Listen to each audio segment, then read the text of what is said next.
Aduh, panas banget. Udah silau banget lagi.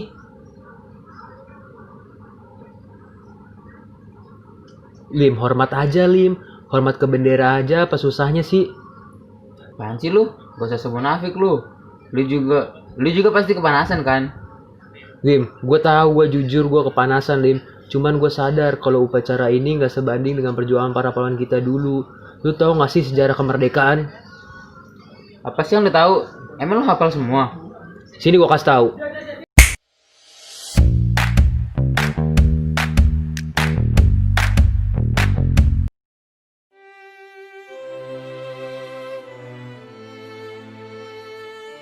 Selama kurang lebih 350 tahun penjajahan bangsa Belanda di Indonesia yang terkenal akan kerja rudinya, pada akhirnya Belanda menyerah kepada Jepang pada tanggal 8 Maret 1942, sehingga kekuasaan di Indonesia atau Hindia Belanda beralih dari Belanda kepada Jepang.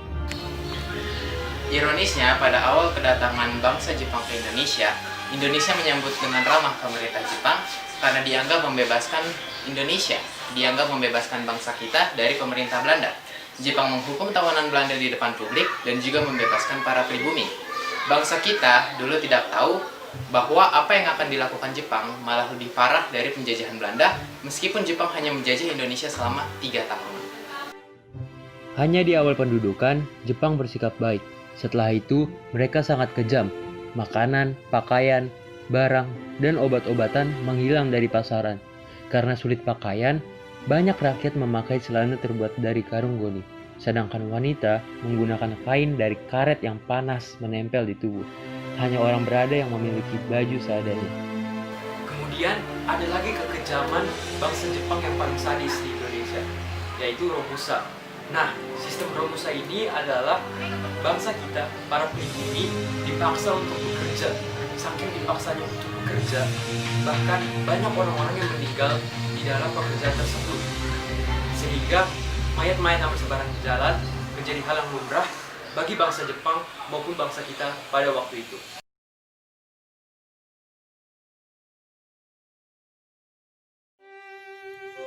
Singkat cerita, saat Jepang masih menduduki Indonesia dan Perang Dunia Kedua berlangsung, salah satu peristiwa historik terjadi. Hiroshima dibom oleh Amerika Serikat menggunakan pesawat pembom B-29 Enola Gay dan bom yang dibawanya disebut Little Boy. Dalam waktu beberapa menit, hancurlah salah satu kota terbesar Jepang tersebut.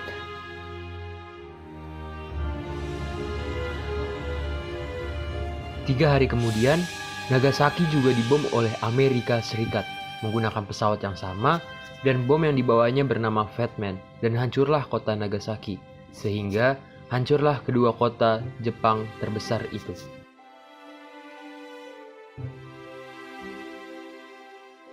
Karena pemboman kedua kota terbesar Jepang tersebut, Sultan Syahrir mendengar dari radio bahwa Jepang akan menyerah kepada sekutu.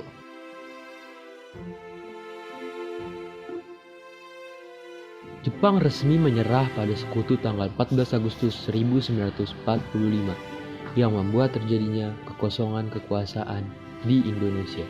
Marsekal Terauchi menemui tokoh-tokoh Indonesia seperti Soekarno, Muhammad Hatta, dan Raji Manwedio di Dingrat di Dalat, Vietnam, dan berjanji bahwa Jepang akan memberikan kemerdekaan pada Indonesia. Jepang sendiri menginginkan kemerdekaan Indonesia pada tanggal 24 Agustus 1945.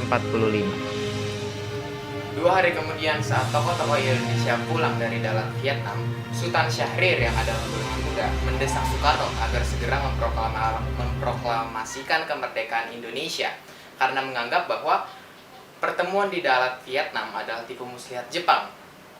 Soekarno memperingatkan Sultan Syahrir agar tidak segera memproklamasikan kemerdekaan Indonesia karena itu adalah hak PPKI.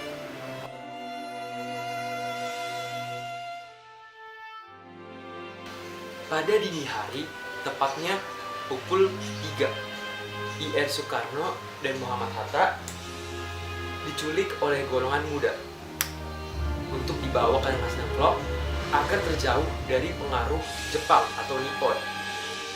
Nah, sesampainya di Rengas Dengklok, para pemuda langsung mendesak IR Soekarno dan Muhammad Hatta agar untuk cepat-cepat memproklamirkan kemerdekaan Indonesia. Tetapi Ahmad Subarjo meyakinkan para pegolongan pemuda agar tidak terburu-buru dalam memproklamirkan kemerdekaan Indonesia, sehingga IR Soekarno dan Muhammad Hatta dipulangkan kembali ke Jakarta.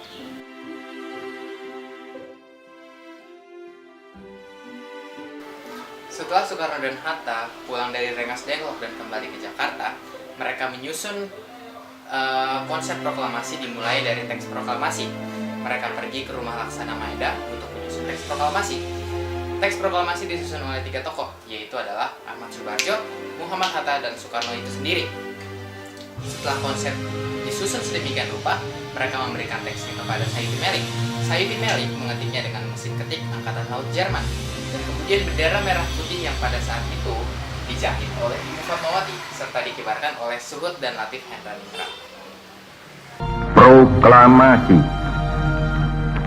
Kami, bangsa Indonesia, dengan ini menyatakan kemerdekaan Indonesia. Hal-hal yang mengenai pemindahan kekuasaan dan lain-lain diselenggarakan dengan cara saksama dan dalam tempo yang sesingkat-singkatnya. Jakarta, 17 Agustus 1945,